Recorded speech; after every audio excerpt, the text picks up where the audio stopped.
We live in a world where everyone shares everything. Breakfast pictures, gym selfies, vacation photos, outfit checks, coffee cups, sunset views.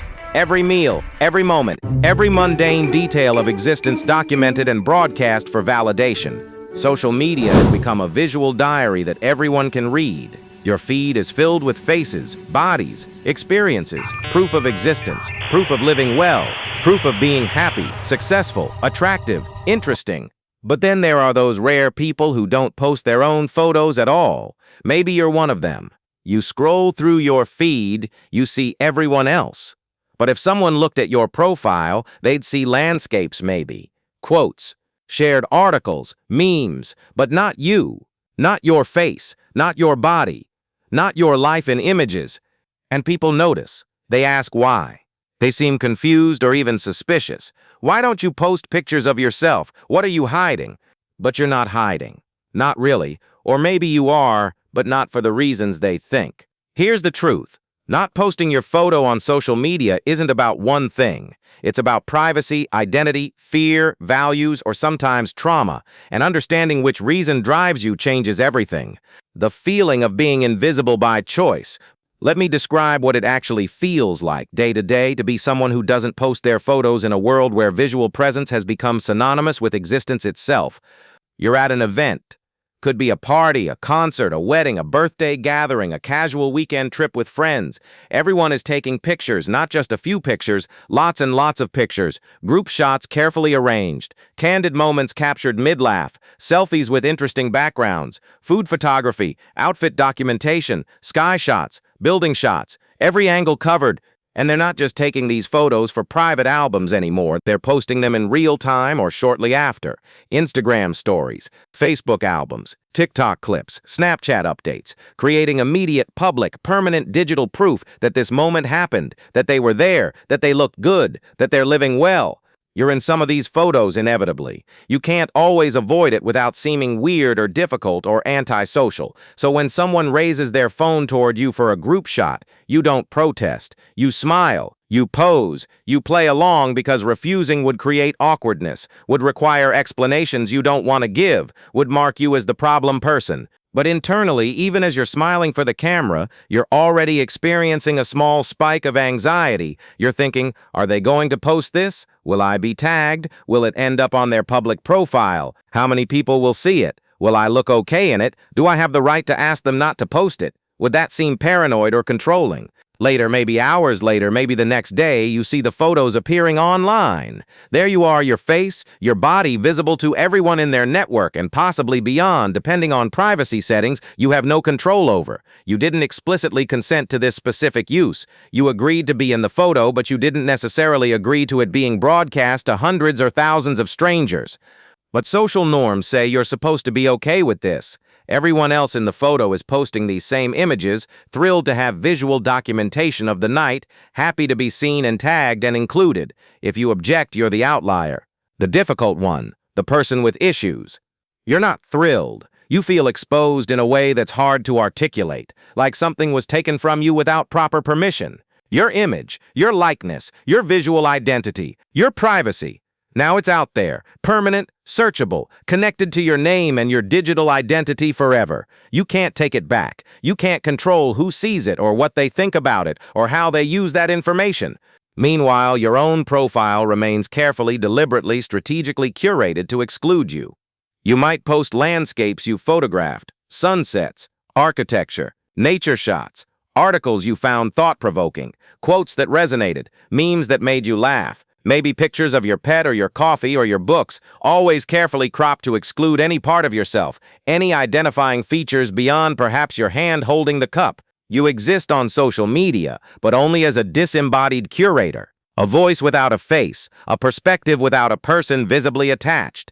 You're active, engaged, present in the digital space, but conspicuously, noticeably invisible. And people comment on this. Not always directly, but sometimes. You never post pictures of yourself. It's stated as a casual observation, but there's always an implied question underneath, an unspoken why that hangs in the air. Why not? What's wrong? Are you insecure about your appearance? Hiding something? Paranoid? Antisocial? Too cool for normal social behaviors? You offer the standard vague explanations that reveal nothing real. I'm just a private person. I don't like how I look in photos. I prefer to stay behind the camera. All of these might contain pieces of truth, but they're not the whole truth. They're safe, socially acceptable answers that close down further questioning without requiring you to explain the complex psychological reality underneath. And there's a strange paradox you've definitely noticed. By not posting your image while actively using social media, you've become more invisible, more mysterious, more noteworthy than people who don't use social media at all. At least people who avoid these platforms entirely have a clear, understandable excuse. They're not on Instagram. They don't have Facebook. They're offline by choice. But you're clearly online. You're active, you comment, you like, you share, you engage. You're obviously comfortable with digital platforms and social networking. You're just conspicuously, deliberately absent from your own digital narrative. And that absence is its own kind of presence. It makes people curious, sometimes suspicious, sometimes uncomfortable. Your invisibility stands out precisely because it's chosen, not default. The 4 types of photo avoiders. Not everyone who avoids posting their photo does it for the same reason. There are actually 4 distinct psychological profiles, each with completely different motivations, fears, and needs. Type 1, the privacy protector. Some people don't post their photos because they genuinely value privacy as a fundamental right and principle in an increasingly surveilled world, and they refuse to voluntarily contribute to the erosion of that privacy. If this is you, your decision isn't driven by insecurity or fear of judgment. It's driven by a clear-eyed understanding of how data works, how images can be used, and how little control you have once something is online. You understand that every photo you post contributes to a massive database of your facial features, your appearance at different ages, your locations, your social connections, your patterns of behavior. You know about facial recognition technology, data mining, algorithmic profiling, the permanent digital footprint you're creating. You've read the terms of service that no one else reads. You know that when you post a photo to most platforms, you're granting them a perpetual, irrevocable license to use your image however they want. You're aware that these companies are building detailed profiles of everyone, and images are some of the most valuable data points. You're not paranoid. You're informed. You've decided that your face, your image, your visual identity is yours, and you're not giving it away for free to corporations that will monetize it or governments that will surveil it. This type often has consistent privacy practices across their life, not just on social media. You use encrypted messaging apps. You're careful about what apps have access to your camera and location. You read privacy policies. You opt out whenever possible. You understand digital security in a way most people don't bother to. When friends post photos of you, you politely ask them to take them down or at least untag you. You've had the conversation about consent and privacy enough times that some people know not to post you without asking first. You're not antisocial, you have relationships, you attend events, you just maintain boundaries about your digital presence that others have abandoned or never considered establishing. The strength here is genuine autonomy and digital literacy. You're exercising control over your own data and image in a world where most people have thoughtlessly surrendered that control. You're protecting something valuable that can't be reclaimed once it's given away. But the shadow side is real. You can come across as difficult, paranoid, or self-important. People don't always understand your boundaries and might interpret them as judgment of their choices. Oh, you don't post photos? You must think everyone who does is stupid. You also miss out on some benefits of social media visibility. Professional opportunities can come from being findable and recognizable online. Social connections can be maintained more easily when people can see you, remember you, connect your face to your name. And sometimes, your principled stance can slip into superiority, looking down on people who post their lives online as naive sheep who don't understand privacy, when really, they just have different priorities and risk assessments than you do. Type 2, the self-image struggler. Then there's a completely different type. People who don't post photos, not because of carefully thought-out privacy principles or philosophical stances, but because they genuinely deeply hate how they look and absolutely cannot bear the thought of being seen, judged, and found wanting. If this is you, the decision to avoid posting photos isn't intellectual or political. It's emotional, visceral, deeply painful. Every photograph of yourself feels like documentation of your inadequacy, evidence of your flaws, proof that you don't measure up to the standards you've internalized. You look at a photo of yourself and you see everything that's wrong, the wrong angle that emphasizes features you hate, the bad lighting that makes your skin look terrible, your smile that looks forced or awkward, your body that looks too big, too small, too shapeless, wrong in ways you can't even fully articulate, your face that just looks wrong, not how you want to look, not how you think you should look, just fundamentally disappointing. And the worst part is you're probably the only one who sees these flaws with such intensity. Friends might say you look fine, good even, in photos you find unbearable, but their reassurance doesn't penetrate. Your perception of yourself is distorted by years of negative self-talk, comparison to impossible standards, media literacy about what bodies and faces should look like, and possibly actual body dysmorphic disorder, even if you've never been diagnosed. The thought of posting that image publicly, voluntarily putting it out there for hundreds of people to see, inviting comments and reactions and judgments, exposing yourself to potential criticism or worse, the pitying silence or the lack of likes that would confirm your worst fears about how unattractive you are, is absolutely unbearable. It feels like volunteering for humiliation. This isn't just I don't photograph well or I'm not very photogenic. This is genuine, significant distress about your appearance that makes voluntary visibility feel like an act of self-harm, like deliberately putting yourself in a situation where you'll be hurt. You might have body dysmorphia that makes you perceive flaws that don't exist, or magnify minor imperfections into catastrophic defects, or deep-seated insecurity that formed from childhood bullying about your appearance, or toxic family members who made constant critical comments about how you looked. Or you've internalized beauty standards from media and culture that are literally impossible to meet without filters, professional photography, editing, and often surgical intervention. You look at social media and you see everyone else looking effortlessly, naturally beautiful, perfect skin, perfect bodies, perfect smiles, perfect everything, perfectly curated, perfectly lit, perfectly angled lives. And you know intellectually you can rationally understand that it's all filtered, carefully selected from hundreds of shots, edited with apps, captured in perfect lighting. You know it's not reality. But emotionally you still feel like you can't possibly compete. Like posting your unfiltered, imperfect, awkward reality next to their polished, perfect presentations would be not just unflattering, but actually humiliating. Like everyone would look at your photo and think, wow, they really shouldn't have posted that. So you don't post, ever. Not because you don't exist online or don't want to connect, but because you can't stand to be seen. Because visibility feels like exposure, and exposure feels like danger. When someone tags you in a photo, the anxiety is immediate and intense. You feel a spike of panic. You immediately, urgently check the photo. Is it horrible? Is it as bad as you fear? Can I ask them to take it down without seeming completely crazy or high maintenance? Do I look as ugly as I think I do? Are people looking at it right now, judging me, pitying me, laughing at me? Sometimes you do ask them to remove it, making up socially acceptable excuses. I look terrible in that one. Could you use a different picture?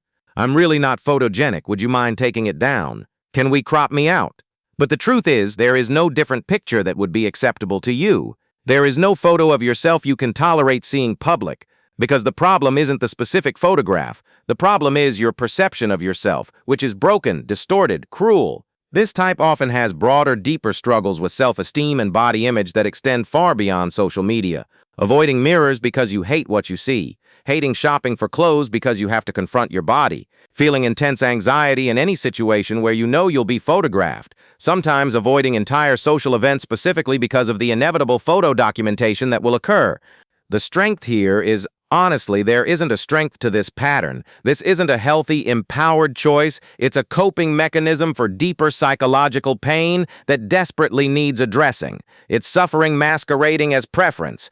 But it's crucial to name this as a real, common, valid reason why people don't post photos. Not everyone is making a principled stance about privacy or authenticity. Some people, many people, are genuinely trapped by shame, self-hatred, and terror of being seen and judged. Their absence from social media isn't empowerment. It's a symptom of suffering. The shadow is obvious and painful, the suffering itself. The way profound self-hatred and distorted self-image restricts your entire life, not just your social media presence. Your relationships suffer because you can't believe anyone could find you attractive. Your professional opportunities shrink because you avoid situations where you'll be photographed or seen. Your ability to create and cherish memories is compromised because you can't stand to be in photos. The isolation that comes from feeling too ugly, too unacceptable, too fundamentally wrong to be visible, the way you're giving all your power away to internalized oppressive beauty standards that were literally designed by industries trying to make you feel inadequate so you'd buy products to fix yourself. And the tragic irony, you're probably not even remotely as flawed as you believe you are. The cruelty lives entirely in your perception. Type 3. The authentic identity keeper.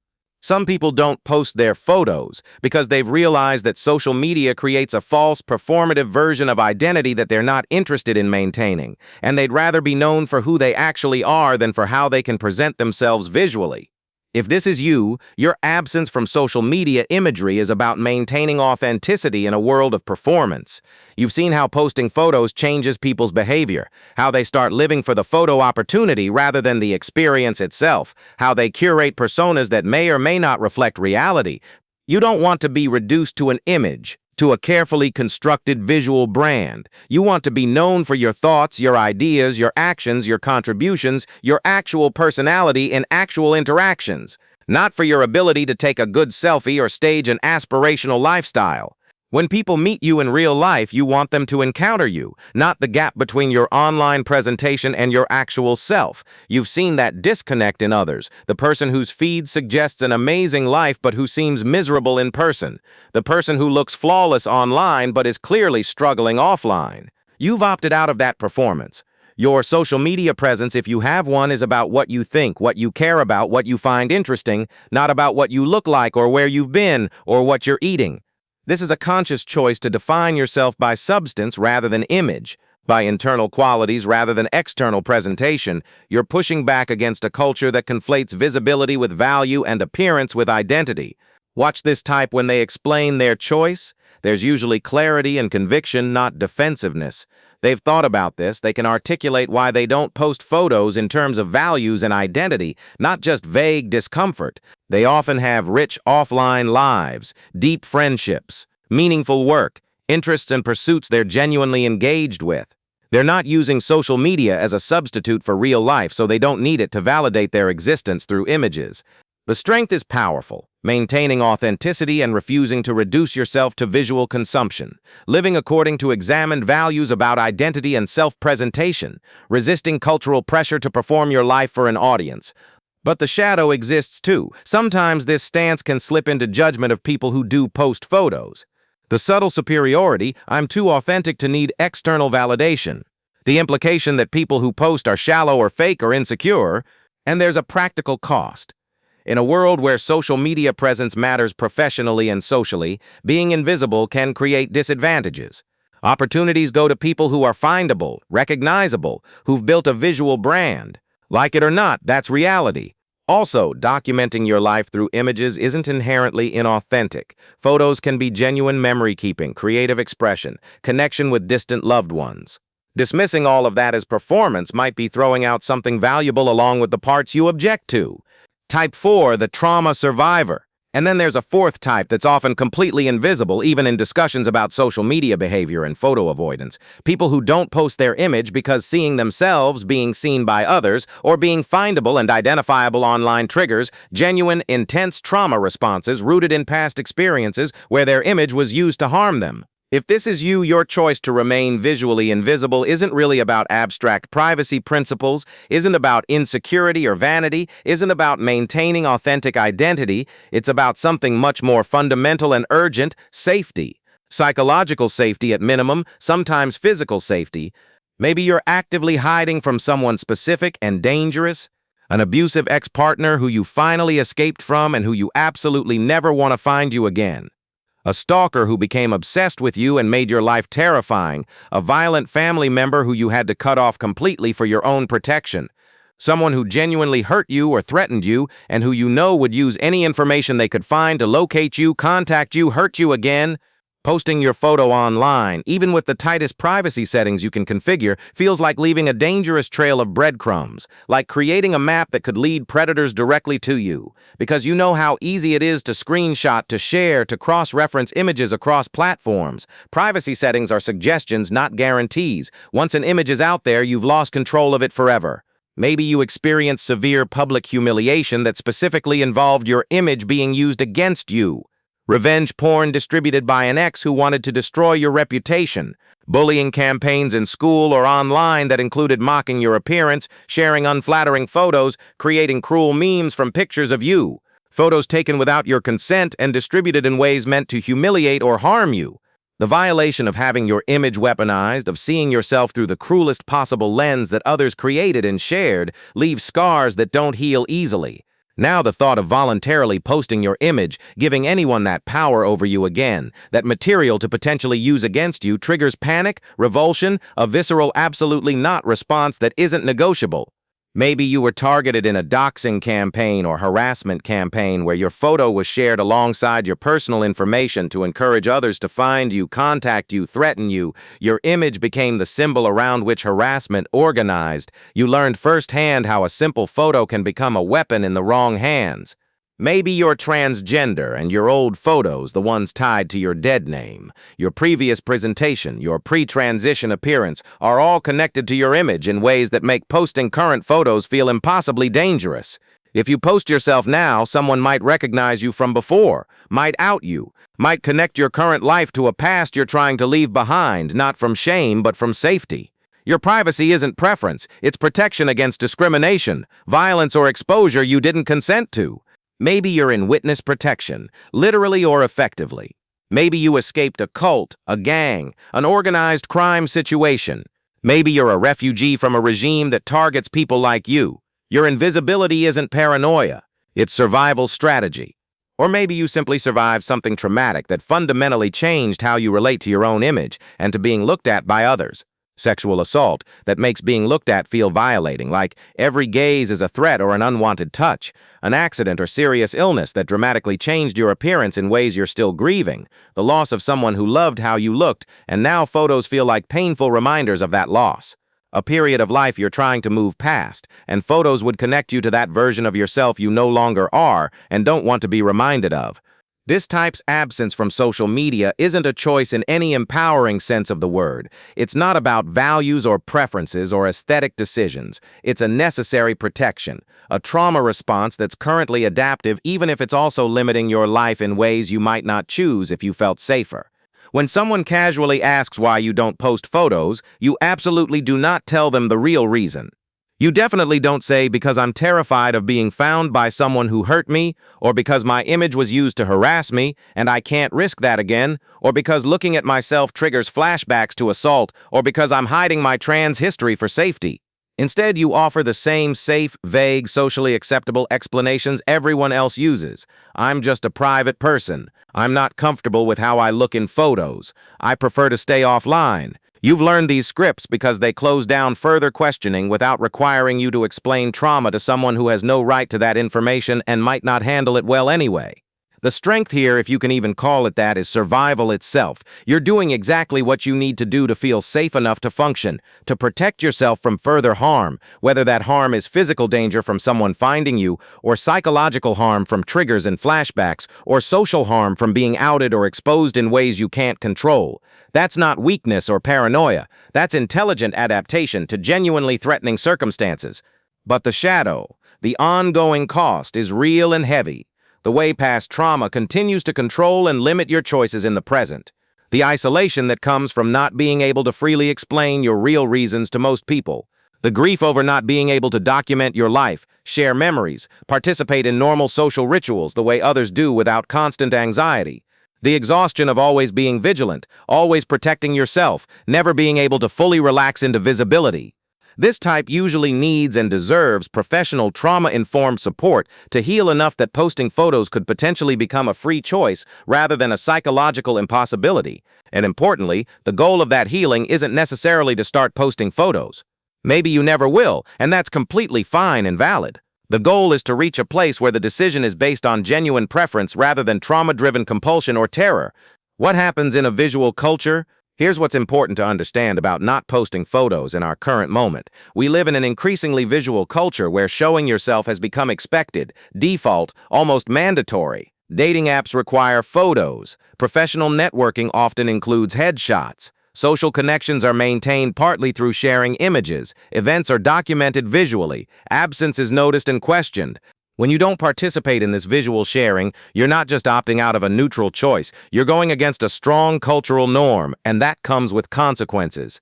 People wonder about you, make assumptions. They must be hiding something. They're probably not attractive. They're weird. They're paranoid. They think they're better than everyone.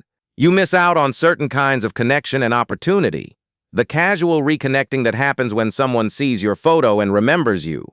The professional opportunities that come from being visible and findable. The sense of participating in shared cultural practices. You might feel increasingly alienated as visual sharing becomes more ubiquitous, like you're the only one who hasn't gotten the memo that this is just how life works now, that your face is supposed to be public property, and there's a generational element. Younger people who grew up with social media often can't understand why you wouldn't share your image. It's as natural to them as having a phone number. Your privacy concerns or insecurity or authenticity stance seems outdated or incomprehensible. But here's the thing. Just because something is normal doesn't mean it's good or necessary or right for everyone. The mass surrender of privacy, the constant performance of life, the visual documentation of every moment, these are recent developments, not timeless human behaviors. You're not wrong for being uncomfortable with them. The middle path. So what's the answer? It depends entirely on which type you are and what's actually driving your choice. If you're the privacy protector, your stance is valid and actually quite wise. You don't need to change unless you want to, but you might benefit from finding ways to participate socially that honor your boundaries while reducing friction. Maybe you attend events but politely opt out of group photos. Maybe you have one curated professional photo that you use for necessary context but nothing else. Maybe you educate people about why you care about this instead of just seeming difficult. If you're the self-image struggler, you need support, not validation for avoiding photos. The problem isn't social media. The problem is the relationship with yourself. Therapy, particularly for body dysmorphia or self-esteem issues, isn't about making you post photos. It's about releasing you from the prison of self-hatred so you can choose freely rather than from a place of shame. If you're the authentic identity keeper, your values are admirable, but examine whether you're sometimes using them to feel superior or to avoid vulnerability. Authenticity doesn't require invisibility. You can be genuine and still share images. Consider whether your absence is truly about authenticity or partly about control and fear of being seen and judged. If you're the trauma survivor, your safety matters most. You don't owe anyone your image or an explanation, but when you're ready, and if you want to, trauma-informed therapy can help you reclaim choices that trauma took from you, not to force yourself to post, but to reach a place where you could if you wanted to. For everyone, not posting photos is a valid choice, but understand why you're making it. Is it from strength or from fear, from principle or from pain, from preference or from trauma? And understand the costs. You're trading visibility for privacy, performance for authenticity, connection for protection. These are real trade-offs, not just pure wins. The reframe, not posting your photo doesn't make you virtuous or damaged or paranoid or authentic. It makes you someone with reasons, and those reasons matter. Some people post constantly because they're insecure and need validation. Some post because they genuinely enjoy documenting life. Some don't post because they're private. Some don't post because they're ashamed. None of these is inherently superior. What matters is understanding your own motivation and making sure your choice is serving you, not imprisoning you. If you're protecting your privacy by choice, beautiful, keep going. If you're hiding from shame, that's suffering, and you deserve help to heal. If you're maintaining authenticity, admirable, but don't confuse invisibility with depth. If you're protecting yourself from danger, that's survival, and it's valid. The question isn't whether you should post photos. The question is whether the choice is yours or whether something else is choosing for you. The final question, so which type are you? The privacy protector who's made a principled choice about digital autonomy? The self-image struggler trapped by shame and fear of judgment? The authentic identity keeper refusing to reduce yourself to an image? The trauma survivor doing what's necessary to feel safe? Or some combination of these? And here's the deeper question. Are you actually okay with your choice? Or do you wish you could freely share your image without all the fear, shame, or principle getting in the way? Because if you're genuinely content being visually invisible, great. You don't owe anyone your image. But if part of you wishes you could post that photo from the concert, that vacation, that moment you looked happy and wanted to share it, but something stops you, that's worth exploring. Not so you'll definitely start posting, but so you'll understand what's actually in your way. Privacy concerns can be managed. Shame can be healed. Authenticity can include images. Trauma can be processed. Or you can stay invisible by choice, and that's equally valid. Just make sure it's actually your choice. Not fear's choice, not shame's choice, not trauma's choice. Yours.